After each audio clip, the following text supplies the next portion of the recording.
Okay, well, let's continue the conversation on leadership and trade. Robert Fife is the Ottawa Bureau Chief for the Globe and Mail, Tonda MacCharles, the Ottawa Bureau Chief for the Toronto Star, and Joël-Denis Bellavance, Ottawa Bureau Chief for La Presse. Hello and welcome back. Hey there. Thank you. So, let's begin with trade here, because once again, Donald Trump is talking about lumber and dairy, and this is after putting us on a 30-day pause on tariffs, Canada not responding in kind, at least not with the immediate tariffs.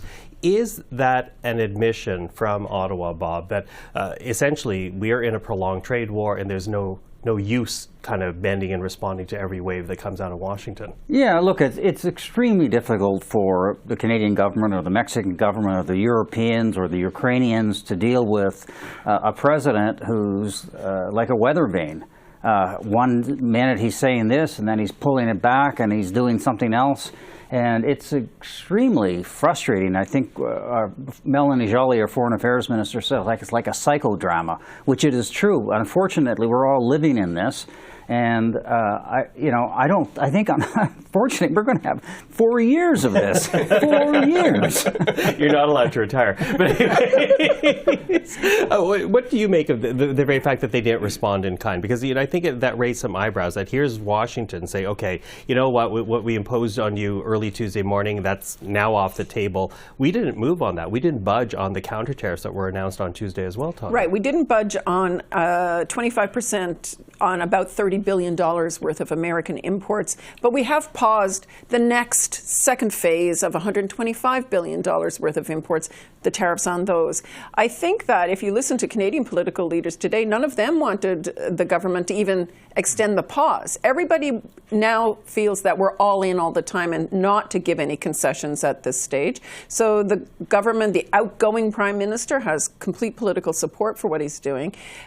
It's interesting, though, we're not out of the woods. I mean, what Donald Trump did was retain the threat of steel and aluminum tariffs next Wednesday, and said there is a bigger hammer to come down in a few weeks, on April 2nd, when he issues what he says he's going to do, which is broader global commercial tariffs across the board in all countries. And Canada today, Friday, he has expressed that we'll get dairy and lumber tariffs as well, as early as today, or maybe Monday or Tuesday. Will that pan out? So honestly, I think that politically it was wise for the government not to let up and take their foot off the pedal. And I think that they've got a consensus in the country politically to do that. Yeah, consensus, as you say. And it's also something we heard from the opposition leaders as well, that they That's don't my point, trust, exactly. and they have to keep going forward. Well, Mélanie Joly called that a psychodrama. I call it the tariff cha-cha-cha, 2 steps forwards and 2 steps backwards, and that's what Mr. Trump is doing. He wrote that book, The Art of a Deal. Now I think he will have to be able to write another book, The Art of Backpedaling, because that's what he did this week. Now, I agree with Tonda and Bob. I think the government was right in maintaining the current $30 billion tariffs on the products, and I would have not suspended the other ones, because Mr. Trump reacts to threats. And what he's currently doing is destroying essentially the trust that exists between Canada and the United States, and that's going to remain in place for generations to come. Mm-hmm. And that's, it's going to take times to rebuild those trusts, if we can ever, because that a president would threaten to annex Canada the way he's doing it by questioning the borders now, I think is just mind-boggling for many Canadians. And we've seen, I've talked about this in the past, nationalism go up in Canada, and it's refreshing to see that, because I think we want to take care of our own country, our own economy, our own sovereignty, and defend it tooth and nail, bec et ongle en français. The one thing I would say about that is I don't actually think that Trump necessarily responded to Canada's threats. I think he responded to the big three car maker executives who showed up in his office on Monday or Tuesday. When did the tariffs come in? It's a blur now. Tuesday.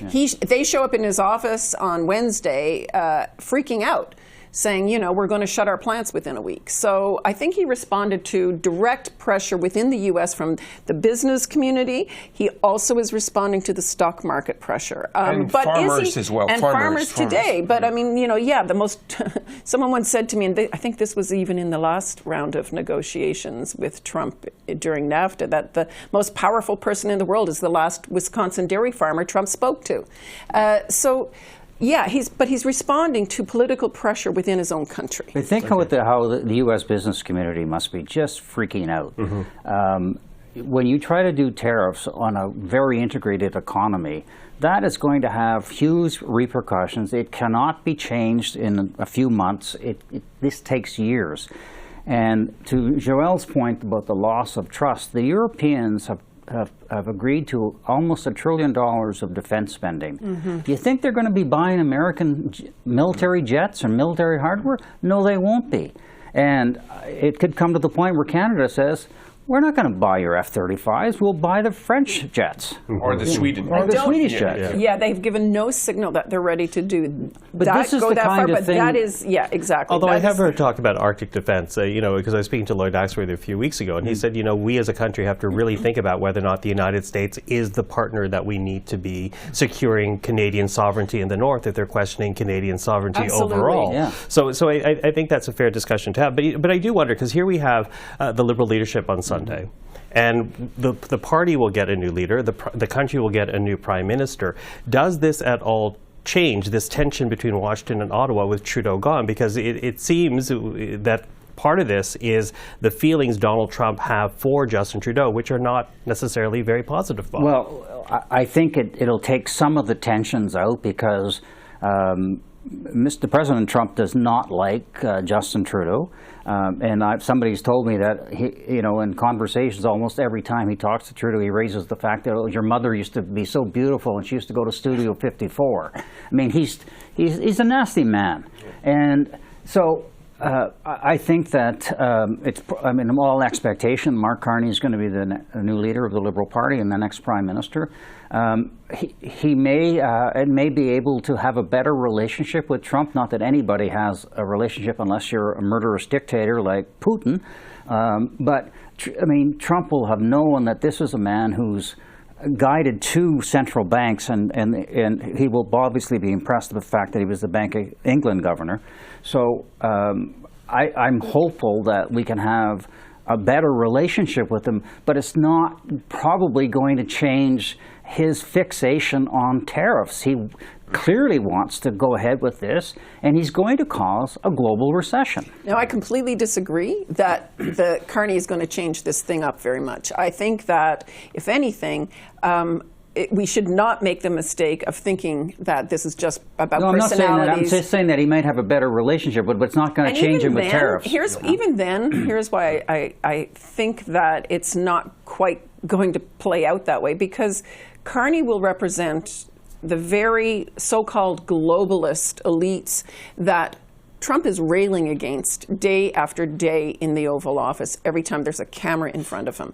And so I don't see that there's going to be a huge change. And also, Carney is very much arguing the pivot away from the U.S. He's very staunchly defending Canadian sovereignty, including defense spending and the need to beef up the Arctic. And he's trying to develop a Canadian strength in the AI industry. And guess what? That's one of Donald Trump's main goals, is to make the U.S. dominant in both energy and AI. And so I don't see a big change there. But Mr. Carney may change a bit the temperature or lower the temperature, but I expect one of the leaders of this Team Canada to remain in place, and that is Doug Ford. Mr. Ford has emerged as the clear leader, and we'll have a federal election. So there will be a political void that will be occupied again by Mr. Ford. And Mr. Ford, as a Premier of Ontario, is a big hero in Quebec, because Quebecers feel that he's putting it to Mr. Trump like we would like it to, with the surtax that he's proposing on electricity exportation to Michigan, New York, and Wisconsin. So, Minnesota, sorry. So, Mr. Ford, I think, will remain the clear Captain Canada for the foreseeable future. Yeah, foreseeable future. But let's quickly touch on Mark Carney, though, because again, the Liberal leadership is here, and we've already seen the Conservatives hit out on Mark Carney. Is that going to be a problem for the party? That because it seems to be having some impact on the polls, or at least when you look at the Leger poll, that the attack ads against Mark Carney is already biting into the bit of the lead the Liberals were regaining again. Is he going to be a boon for Liberals? Well, I'm not sure that the attack ads are, at this point, are that effective yet. It's a little too early to say that.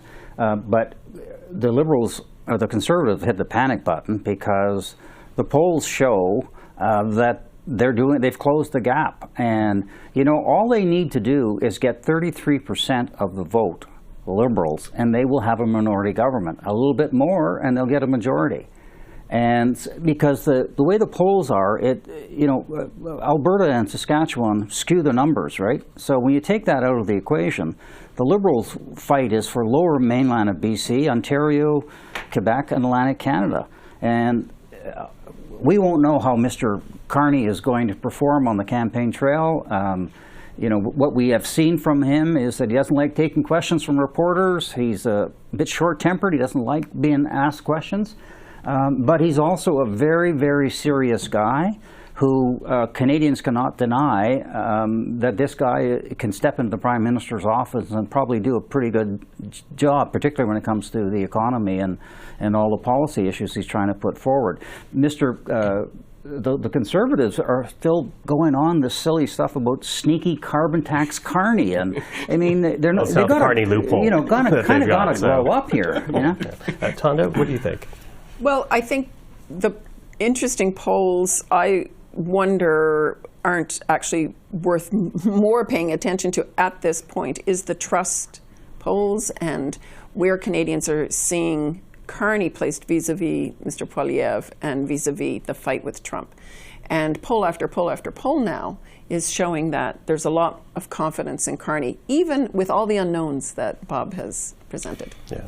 And well, no, we're lucky that we will have a real campaign this time because 6 months ago, I think we were expecting like a super majority of the Conservative Party. Mm-hmm. And the fact that the dominant issue has changed dramatically, it's not going to be a referendum on Justin Trudeau or the tax referendum. It's going to be what kind of relationship we want to have with the United States. And on that front, Mr. Poilievre might be caught in some trouble because there's sort of about 20% of his supporters who like what Mr. Trump is doing. So, how hard can he go on Mr. Trump without losing some of his base that could go to, I don't know, Maxime Bernier? So that's going to be a difficult task for him to adjust to. But Mr. Carney, if he wants to embrace the nationalism that we have seen, I think he's got a green light to do it. Okay. Well, a lot to watch out for. And of course, over the weekend, we're watching the Liberal leadership. So until Sunday, thank you, Bob. Thank you, Tonda. Thank you, JD. Thank you, Michael.